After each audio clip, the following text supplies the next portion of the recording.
ಇತ್ತೀಚಿನ ಸಂಚಿಕೆಗಳನ್ನು ಜಾಹೀರಾತಿನ ಕಿರಿಕಿರಿ ಇಲ್ಲದೆ ನೋಡಿ.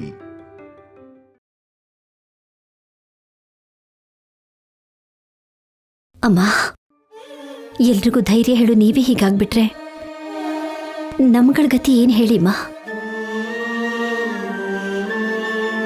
ನನ್ನ ತಾತನೂ ಅಜ್ಜಿನೂ ಇದ್ದಾರೆ, ಅವರೇ ಎಲ್ಲಾನು ನೋಡ್ಕೊಳ್ತಾರೆ ಅನ್ನೋ ಧೈರ್ಯದಲ್ಲಿ ಕಲ್ಯಾಣಿ ಇದ್ದಾಳಮ್ಮ. ಹಾಗಿದ್ದಾಗ ಅವಳಿಗೆ ಧೈರ್ಯ ಯಾರು ಹೇಳ್ತಾರೆ? ಸ್ವಲ್ಪ ಯೋಚನೆ ಮಾಡಿ. ಈ ಮನೆ ಅಗ್ನಿಕುಂಡವಾಗಿ ಬದಲಾಗಿ ನಿನ್ನ ಸಂಸಾರನ ಸುಟ್ಟಾಕ್ದಾಗ ನಿನಗೆ ನ್ಯಾಯ ಕೊಡೋಕ್ ನನ್ನಿಂದಾಗ್ಲಿಲ್ಲ. ಮತ್ತೆ ಇವಾಗ 18 ವರ್ಷಗಳ ನಂತರ ನನ್ನ ಮೊಮ್ಮಗಳಿಗೆ ಅದೇ ಸಮಸ್ಯೆ ಬಂದ್ರೆ ನೋಡ್ತಾ ಸುಮ್ಮನಾಗಿದ್ದೀನಿ. 4 ಕಣ್ಣೀರ್ ಹನಿ ಹಾಕೋದು ಬಿಟ್ರೆ ಏನು ಮಾಡೋದಕ್ಕಾಗ್ತಿಲ್ಲ.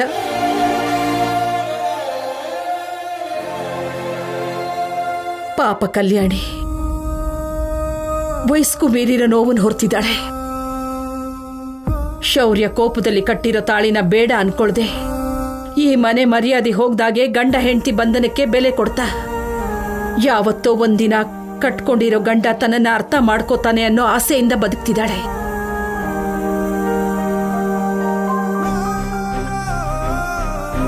ಸಂಪದ ಹೆತ್ತು ಬಿಟ್ಟು ಹೋಗಿರೋ ಮಗುನ ತನ್ನ ಮಗು ಅನ್ಕೊಂಡು ಪ್ರೀತಿಯಿಂದ ಬೆಳೆಸ್ತಿದ್ದಾಳೆ. ಇವತ್ತು ಶೌರ್ಯ ದಮಯಂತಿ ಆ ಪ್ರೀತಿನ ದೂರ ಮಾಡಬೇಕು ಅಂತ ನೋಡ್ತಿದ್ದಾರೆ.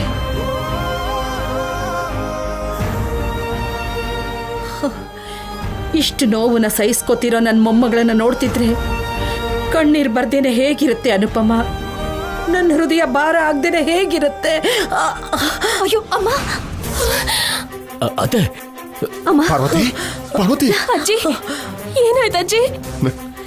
ಅಜ್ಜಿ, ಕೂತ್ಕೋ, ಬನ್ನಿ ಮೇಲ್ಗೆ ಕೂತ್ಕೊಳ್ಳಿ, ಕೂತ್ಕೊಳ್ಳಿ.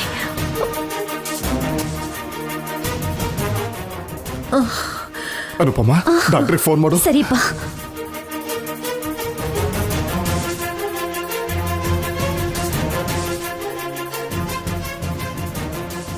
ಹಲೋ ಡಾಕ್ಟರ್, ಅಮ್ಮನಿಗೆ ಯಾಕೋ ಎದೆನೋ ಬಂದ್ಬಿಟ್ಟಿದೆ. ಹೌದಾ? ನಾನು ಇವಾಗಲೇ ಬರ್ತೀನಮ್ಮ. ದಯವಿಟ್ಟು ಬೇಗ ಬನ್ನಿ. ಸರಿ. ಅಜ್ಜಿ, ಎಲ್ಲಿಗೆ? ಅತ್ತೆ, ಕೈ ಬಿಡಿ, ನಾನು ಅಜ್ಜಿ ಹತ್ರ ಹೋಗ್ಬೇಕು. ಆ ಮನೆಗೂ ಈ ಮನೆಗೂ ಸಂಬಂಧ ಇಲ್ಲ ಅಂತ ಹೇಳಿದೀನಿ ತಾನೆ. ನೀನೇನಾದ್ರೂ ಡಾಕ್ಟ್ರಾ ಅಲ್ಲಿಗೆ ಹೋಗೋದಕ್ಕೆ? ದಮಯಂತಿ, ಬಿಡೋಳ್ನ. ನಾನು ಬಿಡಲ್ಲ. ಒಂದ್ಸಲ ಹೋದ್ರೆ ಅಲ್ಲೇ ಇರ್ಬೇಕಾಗತ್ತೆ.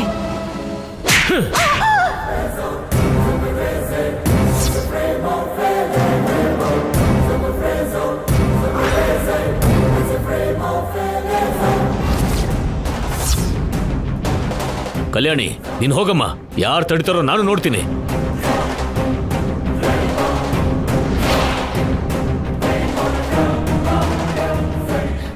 ಅಜ್ಜಿ,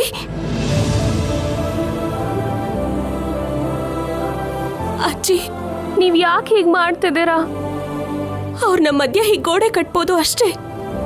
ನಮ್ಮ ಮನ್ಸಲ್ಲಿರೋ ಪ್ರೀತಿಗೆ ಗೋಡೆ ಕಟ್ಟಕ್ ಆಗಲ್ಲ ಅಜ್ಜಿ.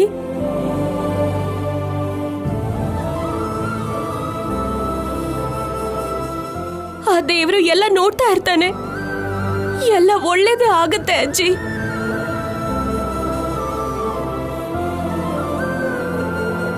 ನೋಡು, ಇದು ಪ್ರೀತಿ ಅಂದ್ರೆ ಒಬ್ರಿಗೋಸ್ಕರ ಒಬ್ರು ಬದುಕೋದೆ ನಿಜವಾದ ಜೀವನ. ಮೊದಲು ಅದನ್ನ ತಿಳ್ಕೊ. ಅವ್ರ ಹೆತ್ತ ಮಗಳೇನ ನೀನು? ನಿನ್ ಮಗ ಸೇರ್ಕೊಂಡು ಅವಾಂತರ ಮಾಡ್ತಿರೋದಕ್ಕೆ ಅತ್ತೆಗೆ ಮತ್ತೆ ಈಗ ಎದನೋ ಬಂದಿರೋದು. ಅತ್ತೆ ನೀ ಪರಿಸ್ಥಿತಿಯಲ್ಲಿ ನೋಡ್ತಿದ್ದ ಹಾಗೆ ಹೆತ್ತು ಮಗಳು ನೀನೇ ಭಯಪಟ್ಟು ಎಲ್ಲರಿಗಿಂತ ಮೊದಲು ಹೋಗ್ಬೇಕಾಗಿತ್ತು. ಆದ್ರೆ ಕಲ್ಯಾಣಿ ಹೋಗ್ತಿದ್ರೆ ಅವಳನ್ನ ತಡಿತಾ ಇದ್ಯಾ? ನಿಜವಾಗ್ಲೂ ಮನುಷ್ಯಳೇನ ನೀನು?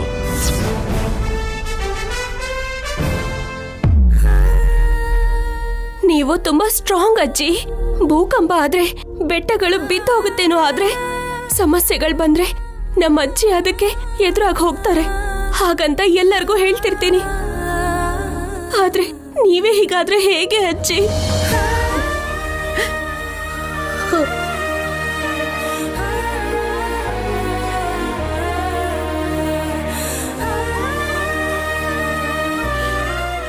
ನಿನ್ನ ಸಂತೋಷವಾಗಿ ನೋಡೋವರೆಗೂ ನನ್ಗೇನು ಆಗಲ್ಲ ಕಲ್ಯಾಣಿ, ನನ್ಗೇನು ಆಗಲ್ಲ.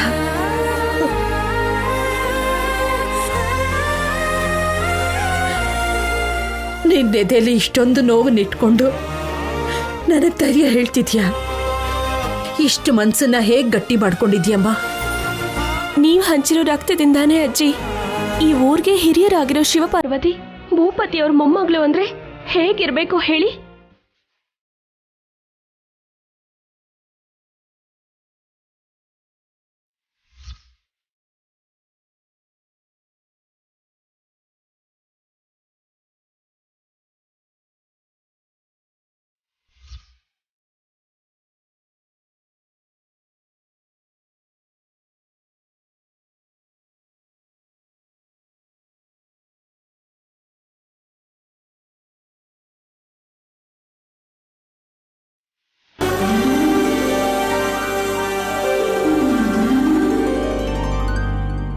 ಕಲ್ಯಾಣಿ, ನಿನ್ನ ನೋಡ್ತಿದ್ರೆ 18 ವರ್ಷಗಳ ಹಿಂದೆ ಅನುಪಮನ್ ನೋಡ್ತಿರೋ ಹಾಗಿದೆ.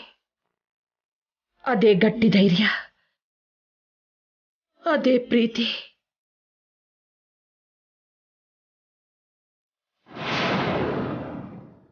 ಅದೇನಂದ್ರೆ ಅವಾಗ ನನ್ನ ಮಗ ತಪ್ಪು ಮಾಡ್ದ. ಇವಾಗ ನಿನ್ನ ಅರ್ಥ ಮಾಡ್ಕೊಳ್ದೇನೆ ನನ್ನ ಮೊಮ್ಮಗ ತಪ್ಪು ಮಾಡ್ತಿದ್ದಾನೆ.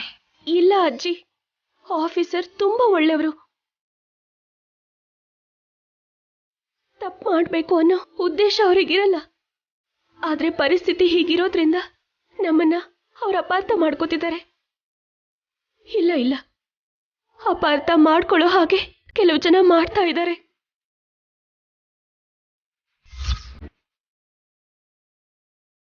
ಆದ್ರೆ ಒಂದಲ್ಲ ಒಂದಿನ ನಿಜ ಗೊತ್ತಾಗೇ ಆಗುತ್ತೆ ಅಜ್ಜಿ. ಆಗ ನೀವೇ ಹೇಳ್ತೀರಾ ಆಫೀಸರ್ಗಿಂತ ಒಳ್ಳೆ ವ್ಯಕ್ತಿ ಯಾರೂ ಇಲ್ಲ ಅಂತ.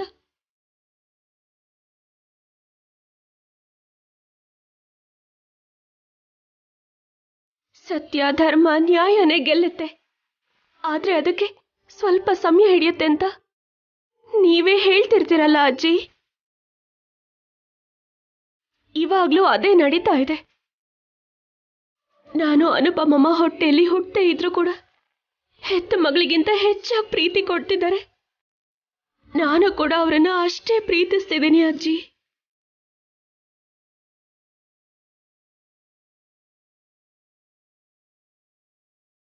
ಈ ವಿಷಯದಲ್ಲಿ ನನಗೆ ಅನುಪಮಮ್ಮನೇ ಆದರ್ಶ. ಎಷ್ಟೇ ಕಷ್ಟ ಬಂದ್ರು, ಯಾರು ಏನೇ ಹೇಳಿದ್ರು, ಕಂದ ನನ್ ಮಗನೇ. ಅವನಿಗೆ ನಾನಿದ್ದೀನಿ ಅಂದ್ರೆ ಅವನಿಗೆ ನೀವೆಲ್ಲರೂ ಇದ್ದೀರಾ ಅಂತ ಅರ್ಥ ಅಲ್ವಾ ಅಜ್ಜಿ?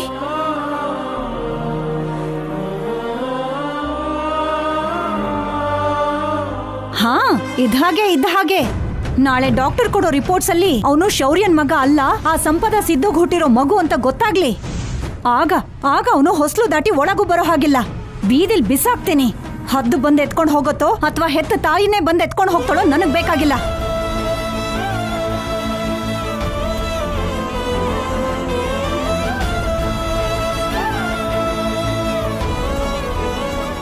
ನಮ್ಮನೇಲಿ ಯಾರೇ ಆಗಿದ್ರು ಅವ್ರನ್ನ ಹೊಸ್ಲು ದಾಟಿ ಮನೆ ಒಳಗಡೆ ಕರ್ಕೊಂಡ್ ಬರೋದಕ್ ನೋಡಿದ್ರೆ ಅವರು ಕೂಡ ಹೊಸ್ಲು ದಾಟಿ ಆಚೆ ಹೋಗ್ಬೇಕಾಗತ್ತೆ. ಜೀವನದಲ್ಲಿ ಇನ್ಯಾವತ್ತೂ ಈ ಹೊಸ್ಲು ತುಳಿಯೋ ಹಾಗಿಲ್ಲ. ಅದನ್ನ ನೆನ್ಪಲ್ಲಿಟ್ಕೊಂಡು ಪ್ರೀತಿನ ಬೆಳೆಸ್ಕೊಳ್ದೆ ಕಮ್ಮಿ ಮಾಡ್ಕೊಂಡ್ರೆ ಒಳ್ಳೇದು. ದಮಯಂತಿ,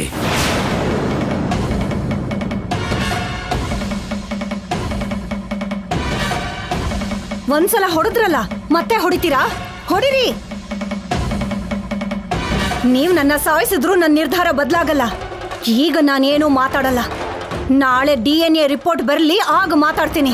ನಾಳೆ ನನ್ನ ಬಾಯಿ ಮುಚ್ಚೋದಿಕ್ಕೆ ಯಾರೇ ಪ್ರಯತ್ನ ಪಟ್ರು ನಾನ್ ಸುಮ್ನೆ ಇರಲ್ಲ. ನನಗ್ ತಾಳಿ ಕಟ್ಟಿರೋ ಗಂಡ ಆಗಿದ್ರು ಸರಿ, ನಾನ್ ಹೆತ್ತಿರೋ ಮಗ ಆಗಿದ್ರು ಸರಿ.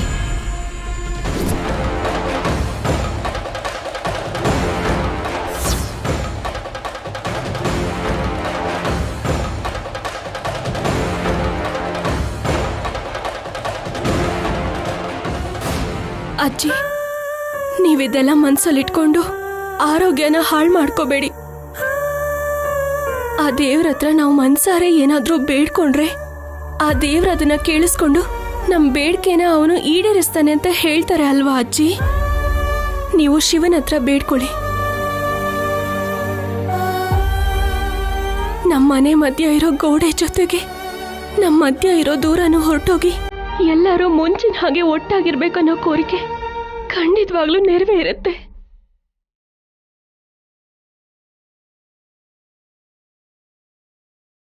ಕಲ್ಯಾಣಿ ಬಾ. ಅಮ್ಮ, ನಾನು ಹೋಗಿ ಬರ್ತೀನಿ. ಅಜ್ಜಿನ ಹುಷಾರಾಗಿ ನೋಡ್ಕೊಳ್ಳಿ.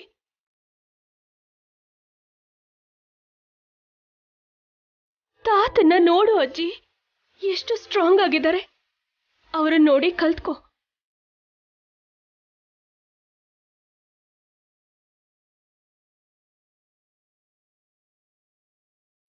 ಬರ್ತೀನಿ.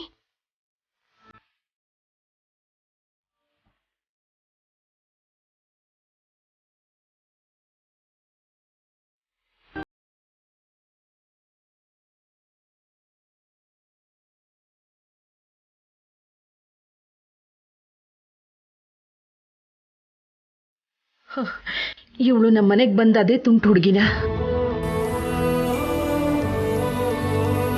ಒಬ್ಬ ತಾಯಿ ತರ ನನ್ಗೆ ಧೈರ್ಯ ಹೇಳ್ತಿದ್ದಾಳೆ.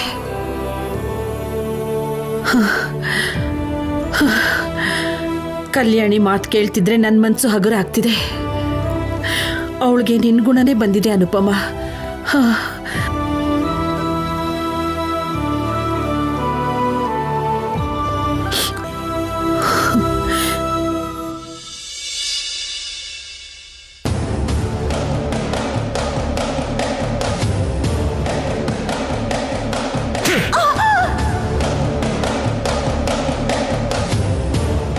ಕಲ್ಯಾಣಿ, ನೀನು ಹೋಗಮ್ಮ. ಯಾರು ತಡಿತಾರೋ ನಾನು ನೋಡ್ತೀನಿ. ಅವ್ರ ಹೆತ್ ಮಗಳೇನ ನೀನು ನಿನ್ ಮಗ ಸೇರ್ಕೊಂಡು ಅವಾಂತರ ಮಾಡ್ತಿರೋದಕ್ಕೆ ಅತ್ತೆಗೆ ಮತ್ತೆ ಈಗ ಎದನೋ ಬಂದಿರೋದು. ನೀನು ಸಾಮಾನ್ಯದೋಳಲ್ಲ ಕಲ್ಯಾಣಿ. ನನ್ ಗಂಡನ ಕೈಯಲ್ಲೇ ನನಗ್ ಹೊಡಿಸ್ತೀಯ. ಈ ಏಟನ್ನ ನೆನ್ಪಿಟ್ಕೋತೀನಿ. ಆದಷ್ಟು ಬೇಗ ನನ್ನ ಮಗನ ಕೈಲಿ ನಿನ್ಗೆ ಹೊಡಿಸಿ ಈ ಮನೆಯಿಂದ ಆಚೆ ಹಾಕಿಸ್ತೀನಿ.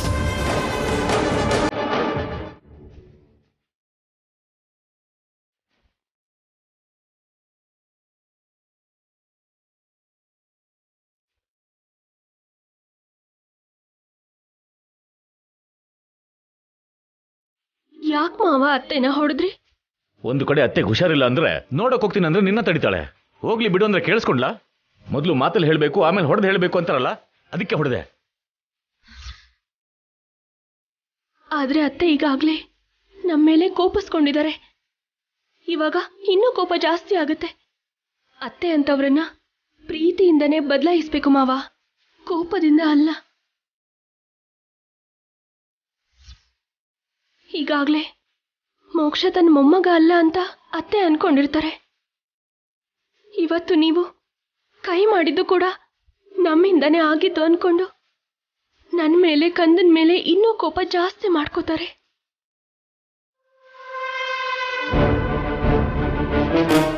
ಅಬ್ಬಬ್ಬಬ್ಬಬ್ಬಬ್ಬ, ಏನ್ ಕಲ್ಯಾಣಿ, ನಿನ್ ಕಂದನಾ? ಏನೋ 9 ತಿಂಗಳು ಹೊತ್ತು ಹೆತ್ತಿರೋಳ್ ತರ ಪ್ರೀತಿ ಉಕ್ಕಿ ಹರಿತಿದ್ಯಲ್ಲ. ಮೊಸಳೆ ಕಣ್ಣೀರಿಂದ ನೀನು ಜೊತೆಗೆ ಆ ಅನುಪಮ ಜನಗಳನ್ನ ಚೆನ್ನಾಗಿ ಬುಟ್ಟಿಗೆ ಹಾಕೋತಿದ್ದೀರಾ. ಏನಂದೆ?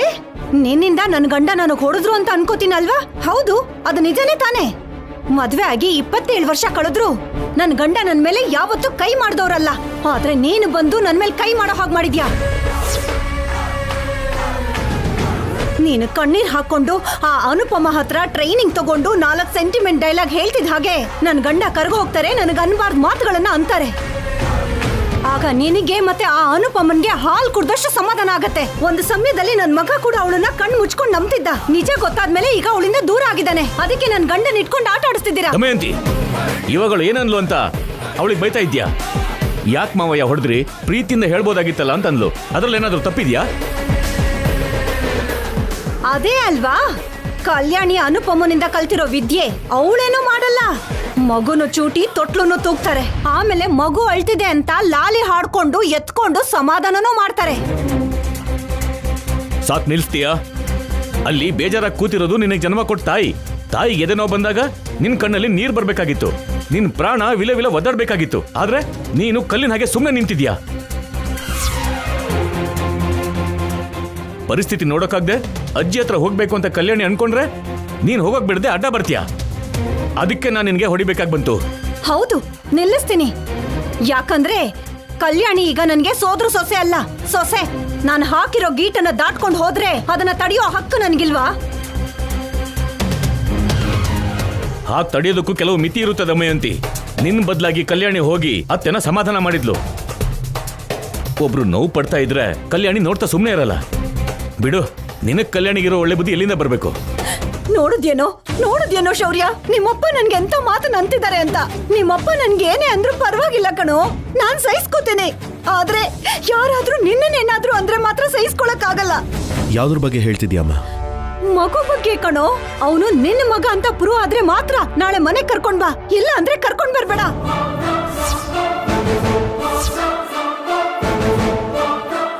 ನೀನೇನಾದ್ರೂ ಕರುಣೆ ತೋರಿಸಿ ಅವನನ್ನ ಮನೆ ಕರ್ಕೊಂಡ್ ಬಂದ್ರು ಊರಿನ ಜನ ಮಾತ್ರ ಸಂಪದ ಸಿದ್ದು ಮಗುನ ಶೌರ್ಯ ಬೆಳೆಸ್ತಿದ್ದಾನೆ ಅಂತಾರೆ. ಆ ಮಾತನ್ನು ಮಾತ್ರ ನನ್ ಕೈ ಕೇಳಿಸ್ಕೊಳಕ್ ಆಗಲ್ಲ.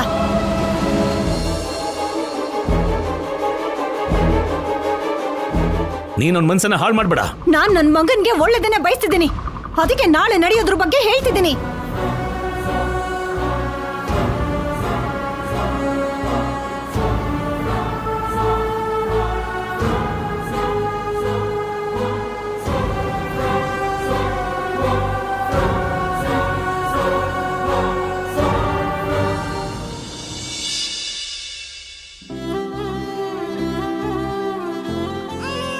ಕಂದ, ಅಳ್ಬೇಡ ಕಂದ, ನಾನ್ ನಿನ್ ಜೊತೆನೇ ಇದೀನಲ್ವಾ, ಅಳ್ಬೇಡ. ನಿಮ್ಮಪ್ಪ ನಿನ್ನ ಎತ್ಕೊಂಡು ಹೋಗ್ತಾರೆ, ನನ್ನಿಂದ ದೂರ ಮಾಡ್ತಾರೆ ಅಂತ ಅಳ್ತಾ ಇದೀಯಾ? ನಿನ್ನ ನನ್ನಿಂದ, ಈ ಮನೆಯಿಂದ ಯಾರು ದೂರ ಮಾಡಕ್ ಆಗಲ್ಲ ಕಂದ. ನಿನ್ನ ನನ್ನಿಂದ ದೂರ ಮಾಡ್ದಿರೋ ಹಾಗೆ ನೋಡ್ಕೋ ಅಂತ ಶಿವನ ಹತ್ರ ಕೇಳ್ಕೊಂಡಿದ್ದೀನಿ. ಶಿವಪ್ಪ ಶಿವಪ್ಪ, ನಾನು ನನ್ ಕಂದ ಒಟ್ಟಿಗೆ ಇರ್ಬೇಕು ಅಂತ, ಹಾಗ್ ಮಾಡಿದ್ರೆ ನಿನಗ್ 100 ತೆಂಗಿನಕಾಯಿ ಹೊಡಿತೀನಿ ಅಂತ, 100 ಬಿಂದಿಗೆ ನೀರಲ್ಲಿ ಅಭಿಷೇಕ ಮಾಡಿಸ್ತೀನಿ ಅಂತ ಕೋರ್ಕೊಂಡಿದ್ದೀನಿ. ಖಂಡಿತ ನನ್ ಕೋರ್ಕೆನ ನೆರವೇರಿಸ್ತಾನೆ. ಬೋಲಿನಾಥ ಅಲ್ವಾ? ದೇವರು ಒಂದನ್ನ ದೂರ ಮಾಡಿದ್ರೆ ಇನ್ನೊಂದನ್ನ ಹತ್ರ ಮಾಡ್ತಾನೆ ಅಂತಾರೆ. ಅದು ನಿಜನೇ ಅನುಪಮ. ಶೌರ್ಯನ್ ಮಗನಿಗೆ ಹುಡ್ತಿದ್ದಾಗ್ಲೇ ತಾಯಿನ ದೂರ ಮಾಡಿದ್ರು. ಅದಕ್ಕೂ ಮೀರಿದ್ದ ತಾಯಿ ಪ್ರೀತಿನ ಕಂದನಿಗೆ ವರವಾಗಿ ಕೊಟ್ಟಿದ್ದಾನೆ. ಇನ್ ಸ್ವಲ್ಪ ತಲೆ ಶೌರ್ಯಗೆ ಮಗು ತನ್ ಮಗು ಅಲ್ಲ ಅಂತ ಗೊತ್ತಾದ್ರೆ ಆವಾಗಿರುತ್ತೆ ಅಸಲಿ ಆಟ. ಕಂದ, ಅಳ್ಬೇಡ ಕಂದ. ಆಡ್ಸಿದ್ ಸಾಕು, ಮಗುನ ಎಲ್ಕೊಡು ಕಲ್ಯಾಣಿ.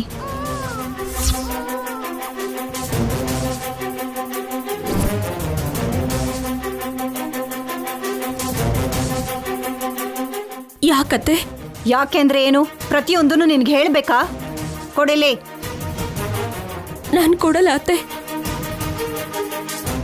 ಕಂದ ಆಫೀಸರ್ ಮಗ ಅಲ್ಲ ಅಂದ್ರಿ, ನೀವು ಮುಟ್ಟಲ್ಲ ಅಂದ್ರಿ, ಮತ್ತಿವಾಗ ಯಾಕೆ ಕೇಳ್ತಾ ಇದ್ದೀರಾ? ಅದನ್ನ ತಿಳ್ಕೊಳ್ಳೋದಿಕ್ಕೆ ಕೇಳ್ತಾ ಇರೋದು. ಶೌರ್ಯ ಹಾಸ್ಪಿಟಲ್ಗೆ ಹೋಗ್ಬೇಕು. ಹೋಗೋ ಕೇಳಿ. ಅದಕ್ಕೆ ಮಗು ಯಾಕೆ ಬೇಕು? ಇವನು ಸಿದ್ದು ಮಗು ಅಂತ ಗೊತ್ತಾದ್ರೆ ಅಲ್ಲಿಂದಲ್ಲೇ ಬಿಟ್ಟು ಬರೋದಕ್ಕೆ.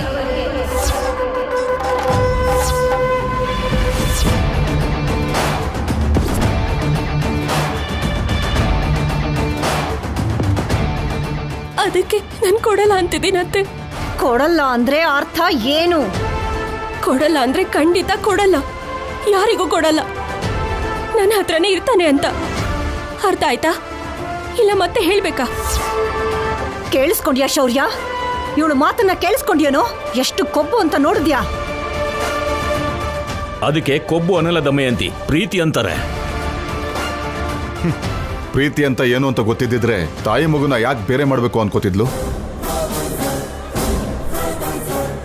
ತನ್ನ ಮೊಮ್ಮಗ ಅಲ್ಲ ಅಂತಂದ್ರು ಹಸುಗುಸು ಅಂತ ನೋಡ್ದನೆ ಹೇಗೆ ಬಿಟ್ಟು ಬಾ ಅಂತ ಹೇಳ್ತಾಳೆ ಶಿವರಾಮ್.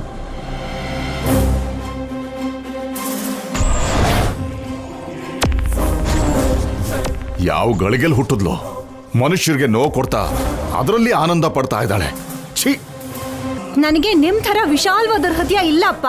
ಪದ್ಧತಿ ನೀತಿ ಇಲ್ದೆ ಬೇರೆ ಯಾರಿಗೋ ಹುಟ್ಟಿರೋ ಮಗುಗೆ ನಾನು ನನ್ನ ಮಗ ಮುತ್ತಿಡ್ಬೇಕಾ? ಮುದ್ದು ಮಾಡ್ಬೇಕಾ? ಏನ್ ಹೇಳ್ತಾ ಇದ್ದೀರಾ ಎಲ್ರು?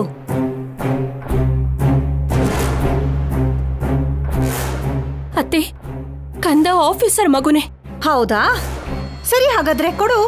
ಶೌರ್ಯನ್ ಮಗುನೇ ಆಗಿದ್ರೆ ರಿಪೋರ್ಟ್ಸ್ ಅಲ್ಲಿ ಗೊತ್ತಾಗತ್ತಲ್ವಾ? ಆಗ ಮನೆ ಕರ್ಕೊಂಡ್ ಬರ್ತಾನೆ.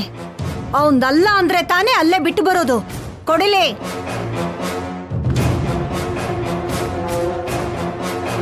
ಯಾಕೆ ದಮಯಂತಿ ಈ ಎಳೆ ಕಂದನ ಮೇಲೆ ಇಷ್ಟೊಂದು ಕಿಡಿ ಕಾರ್ತೀಯ? ಮೊದ್ಲೆಲ್ಲ ಚೆನ್ನಾಗಿ ನೋಡ್ಕೋತಿದ್ಯಲ್ಲ. ಆಗ ನಮಗೇನ್ ಗೊತ್ತಿತ್ತು ಇವನು ಸಿದ್ದು ಮಗ ಅಂತ?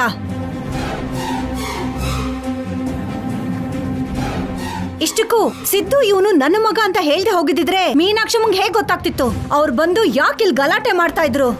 ಕನ್ಫರ್ಮ್ ಆಗಿ ಇವನು ಸಿದ್ದು ಮಗನೇ.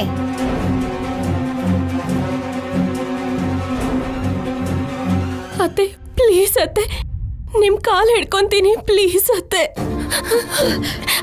ದಮಯಂತಿ, ಅತ್ತೆ ಬೇಡ. ದಮಯಂತಿ, ನಿಲ್ಸು ದಮಯಂತಿ, ಬಿಡು, ಸುಮ್ನೆ ಬಿಡು ಅವ್ಳ್ನ. ನಿಂತ್ಕೊಳ್ರಿ. ಪ್ಲೀಸ್ ಅತ್ತೆ, ಬೇಡ ಅತ್ತೆ.